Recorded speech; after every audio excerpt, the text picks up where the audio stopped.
Jadi menurut kacamata Bosman, calon yang sudah ada sekarang nih, yang diprediksi akan berkontestasi 2024, itu kan belum ada yang sepertinya bisa mengejutkan kita. Betul. Yang membuat kita ada antusiasme. Betul. Ya, ada harapan yang besar, walaupun ada tema perubahan di situ.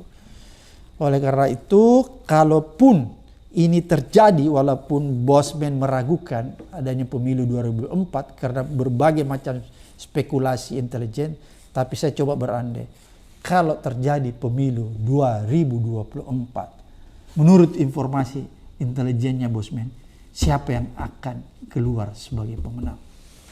Kita bicara anggap, Karena ada tuh tadi Prabowo pasangan dengan Jokowi. ya, anggap kalau Prabowo Jokowi yang jadi itu no issue.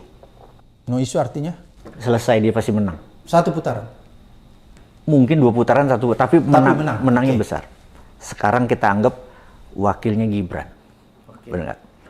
Maka kita di pasar taruhan nih. Jadi dalam bisnis itu bertaruh itu biasa. Bid dokumen itu kan bertaruh sebenarnya. Oke. Tugas pebisnis adalah reduce risk, mengurangi risiko. Jadi kita melihat sekarang di sini ada Pak Prabowo, di sini ada Ganjar, di sini ada Anies. Pertanyaannya, siapa yang tidak mungkin nomor 3? Karena nomor 3 kan tidak masuk ke putaran kedua. Betul nggak? Iya, iya. Pertanyaannya, Anies mungkin nggak nomor 3? Mungkin. Ganjar mungkin nggak nomor 3? Mungkin. Prabowo kayaknya nggak. Nomor 2, kecil kemungkinan Prabowo berpasangan sama Erik, berpasangan sama Gibran, apalagi berpasangan Pak Jokowi, bener nggak? Nomor 2 di tangan. 3 kecil. Ini kita pasar taruhan nih. Oke. Gitu. Anggap sekarang Ganjar sama Prabowo masuk babak kedua. Anies kemana? Ke PDIP kah? Ke sosialis kiri?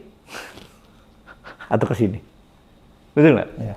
Ya begitu dia ke Pak Prabowo, ya menang lagi Prabowo. Oke, kita balik sekarang. Anies 1, Prabowo 2. Merah kemana? Ke Pak Prabowo lagi, Pak. Terlepas pasangannya tadi Gibran, Erik, atau Pak Jokowi, gitu. Itu yang kita bilang, Pak Prabowo ini winning horse. Kalau taruhan itu, chance-nya dia gede menangnya, bener nggak? Kalau kita main saham, gue beli sahamnya dia nih, kemungkinan naiknya gede. Kalau dulu orang taruhan itu diganda ya, diganda. Diganda.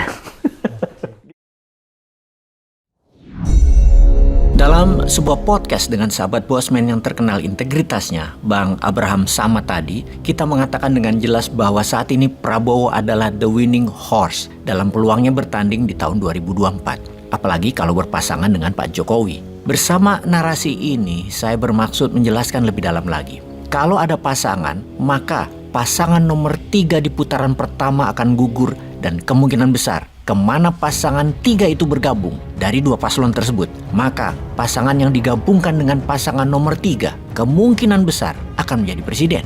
Maka kalau kita petakan 3 kekuatan aliran politiknya adalah PDIP, aliran politiknya adalah kiri atau sosialis tulen. Pasangan Amin, Anies Caimin adalah kanan, religius. Prabowo dan Istana itu partai tengah, nasionalis. Untuk itu New Mind ini punya usulan. Kalau Indonesia mau benar-benar atau ingin menjadi champion country, negara pemenang, rupiah menang, Indonesia menang, maka ada banyak yang harus diperbaharui. Ditambahkan yang lebih bagus dan cepat lagi dan agar rakyat semua sejahtera. Dan tentunya kita tetap mempertahankan yang sudah bagus. Ke depan pastinya yang diganti misalnya hutang atau kebergantungan dengan IMF atau tergantung investor asing sudah pasti tidak akan berkelanjutan dipakainya sebanyak sekarang. IKN dilanjutkan, namun bukan sebagai ibu kota dulu, tapi sebagai kawasan khusus dulu, namun belum ibu kota. Misalnya wilayah Tech Free Zone, Special Economic Zone, The Best Security dan Defense selesai dibangun.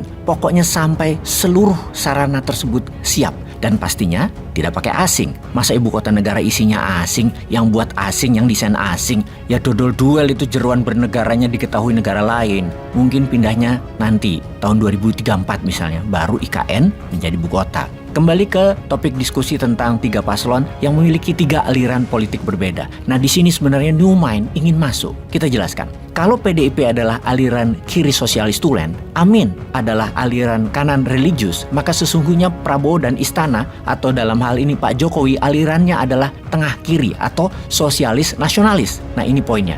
Bisa nggak Golkar plus P3 diizinkankah untuk membangun satu aliran baru? Aliran tengah kanan, aliran nasionalis religius yang akan membuat 2024 menjadi ada 4 paslon. Babak keduanya pasti seru dan Indonesia pasti jadi terbaik, jadi champion country nih. Kalau kejadian 4 paslon capres-cawapres karena pilihannya beragam dan fair. Penggabungan partai yang gagal masuk babak kedua, partai nomor 3 dan nomor 4 akan menjadi semakin jelas arah rakyat mau kemana negara ke depannya dan dengan siapa tokohnya. Kalau begini, mau nih Bosman daftar jadi posisi capres-cawapres yang keempat. Ngimpi sih, rakyat mana yang milih? Golkar belum tentu dapat restu dan mau mendukung elu. Gila lu, Ndro. Peace.